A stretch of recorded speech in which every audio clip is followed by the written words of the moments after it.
Salam, selamat pagi saudara sekalian. Senang bisa kembali berjumpa dengan saudara dalam Light of Revival, renungan firman Tuhan yang akan memberkati kita sepanjang hari ini.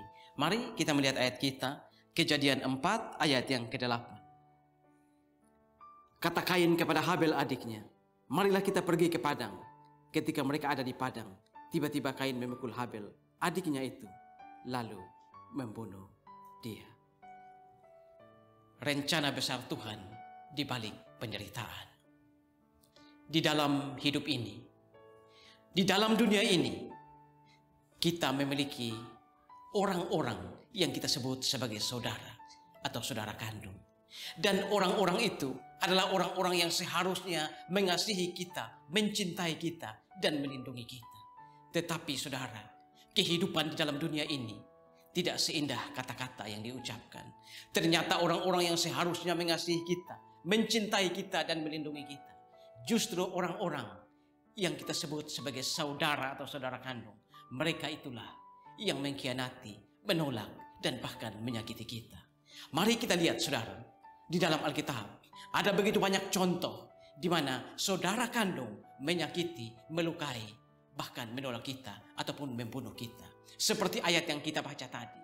Kain lalu membunuh Habel adiknya yang adalah saudaranya. Bukan hanya itu saudara. Siapa yang menjual Yusuf? Saudara-saudaranya. Siapa yang mengusir Yefta? Saudara-saudaranya. Siapa yang cemburu pada Daud? Saudara-saudaranya. Lalu siapa yang tidak senang dengan kepulangan anak yang hilang? Saudara laki-lakinya.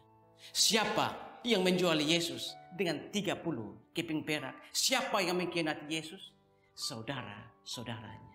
Berarti saudara, di dalam hidup ini ada begitu banyak orang-orang yang kita sebut sebagai saudara. Bahkan saudara kandung yang seharusnya melindungi kita, menjaga kita, mencintai kita, dan mengasihi kita. Tetapi justru mereka menolak kita, menyakiti kita, bahkan membunuh kita. Saudara-saudara, sekalipun kita mengalami hal seperti itu, dan itu menyakitkan, karena yang paling menyakitkan adalah kita ditolak, dikhianati, atau bahkan dibunuh oleh saudara kita sendiri daripada oleh orang lain. Tetapi saudara-saudara, sekalipun kita disakiti, sekalipun kita dilukai, sekalipun kita dikecewakan dan ditolak oleh saudara-saudara kita, namun sadarilah satu hal, saudara, bahwa di balik semua itu ada rencana besar Tuhan yang ingin Tuhan kerjakan dengan penderitaan yang kita alami. Kita bisa melihat Yusuf, saudara-saudaranya menjual dia. Tetapi ada rencana besar Tuhan di balik itu, yaitu menyelamatkan satu bangsa yang besar dan menghadirkan Mesias. Daud yang dicemburui oleh saudara-saudaranya, tetapi ada rencana besar yang disiapkan Allah di balik semua itu. Tuhan Yesus Kristus yang dijual dan dikhianati oleh murid-murid yang adalah saudara-saudaranya. Tetapi di balik semua itu ada rencana besar Allah yang Allah siapkan lewat penderitaan itu. Sebenarnya saudara, apa yang kita alami ketika kita dikhianati, ketika kita disakiti oleh saudara-saudara kita, sebenarnya itu adalah proses pembentukan dari Tuhan. Ada rencana besar Tuhan di balik semua itu. Karena itu saudara, ketika kita mengalami penderitaan akibat dilakukan oleh saudara-saudara kita, saudara-saudara seiman kita, apapun yang mereka lakukan, penderitaan seperti apapun, ditolak seperti apapun, ingatlah bahwa ada rencana besar Tuhan yang Tuhan siapkan lewat penderitaan itu. Karena itu saudara, yang penting bagi kita, sekalipun saudara-saudara kita menolak kita, sekalipun saudara-saudara kita menyakiti kita, mengkhianati kita, atau bahkan mau membunuh kita, jangan pernah menyimpan dendam kepada mereka. Jangan berpikir untuk membalas dendam atau merasa sakit hati kepada mereka. Tetapi lepaskanlah pengampunan kepada mereka.